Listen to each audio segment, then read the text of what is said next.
It will serve me for a dozen more fiancés, he said. To the block, woman. No, leave the boy. I shall deal with him later, utilizing a less exalted instrument than the one with which I do my wife the honor of her immolation, for do not fear that in death you will be divided. Slowly, slowly, one foot before the other, I crossed the cobbles. The longer I dawdled over my execution, the more time it gave the avenging angel to descend. Don't loiter, girl. Do you think I shall lose appetite for the meal if you are so long about serving it? No, I shall grow hungrier, more ravenous with each moment, more cruel. Run to me, run. I have a place prepared for your exquisite corpse in my display of flesh. He raised the sword and cut bright segments from the air with it, but still I lingered, although my hopes, so recently raised, now began to flag. If she is not here by now, her horse must have stumbled on the causeway, have plunged into the sea. One thing only made me glad, that my lover would not see me die. My husband laid my branded forehead on the stone, and, as he had done once before, twisted my hair into a rope and drew it from my neck. Such a pretty neck, he said, with what seemed to be a genuine retrospective tenderness. A neck like the stem of a young plant. I felt the silken bristle of his beard and the wet touch of his lips as he kissed my nape. And once again of my apparel I must retain only my gems. The sharp blade ripped my dress in two, and it fell from me. A little green moss growing in the crevices of the mounting block would be the last thing I should see in all the world. The whiz of that heavy sword, and a great battering and pounding at the gate, the jangling of the bell, the frenzied neighing of a horse. The unholy silence of the place shattered in an instant. The blade did not descend, the necklace did not sever, my head did not roll.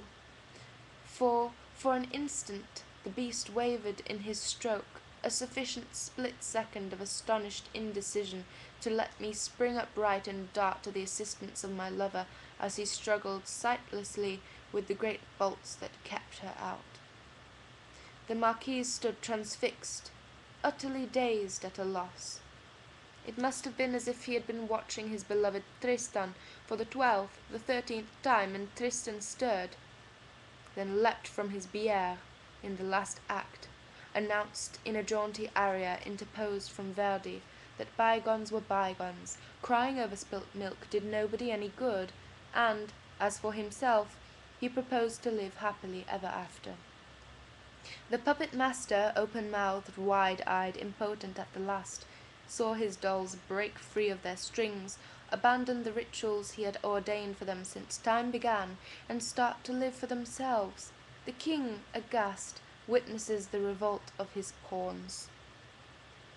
You never saw such a wild thing as my mother, her hat seized by the winds and blown out to sea, so that her hair was her white mane, her black lisle legs exposed to the thigh, her skirts tucked round her waist, one hand on the reins of the rearing horse, while the other clasped my father's service revolver, and, behind her, the breakers of the savage indifferent sea, like the witnesses of a furious justice.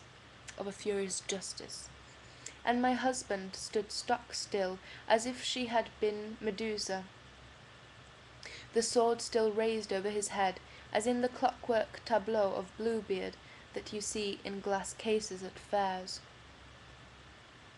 And then it was as though a curious child pushed his centime into the slot and set all in motion. The heavy bearded figure roared out aloud, braying with fury, and wielding the honourable sword as if it were a matter of death or glory, charged us, all three. On her 18th birthday my mother had disposed of a man-eating tiger that had ravaged the villages in the hills north of Hanoi. Now, with a moment's hesitation, she raised my father's gun, took aim, and put a single, irreproachable bullet through my husband's head. We led a quiet life, the three of us. I inherited, of course, enormous wealth, but we have given most of it away to various charities. The castle is now a school for the blind, though I pray that the children who live there are not haunted by any sad ghosts, looking for, crying for, the husband who will never return to the bloody chamber, the contents of which are buried or burned, the door sealed. I felt I had a right to retain sufficient funds to start a little music school here on the outskirts of Paris, and we do well enough. Sometimes we can even afford to go to the opera, though never to sit in a box, of course. We know we are the source of many whisperings and much gossip, but the three of us know the truth of it, and mere chatter can never harm us. I can only bless what shall I call it, the maternal telepathy that sent my mother running headlong from the telephone to the station after I had called her that night. "I never heard you cry before," she said, by way of explanation. "Not when you were happy. And whoever cried because of gold bath-taps?" The night train, the one I had taken, she lay in her berth, sleepless as I had been. When she could not find a taxi at that lonely halt, she borrowed old Dobbin from a bemused farmer, for some internal urgency told her that she must reach me before the incoming tide sealed me away from her for ever. My poor old nurse, left scandalized at home. What? Interrupt milord on his honeymoon? She died soon after. She had taken so much secret pleasure in the fact that her little girl had become a marquise, and now here I was, scarcely a penny the richer, widowed at 17, in the most dubious circumstances, and busily engaged in setting up house with a piano tuner. Poor thing, she passed away in a sorry state of disillusion, but I do believe my mother loves him as much as I do. No paint nor powder, no matter how thick or white, can mask that red mark on my forehead. I am glad he cannot see it, not for fear of his revulsion, since I know he sees me clearly with his heart, but because it spares me my shame.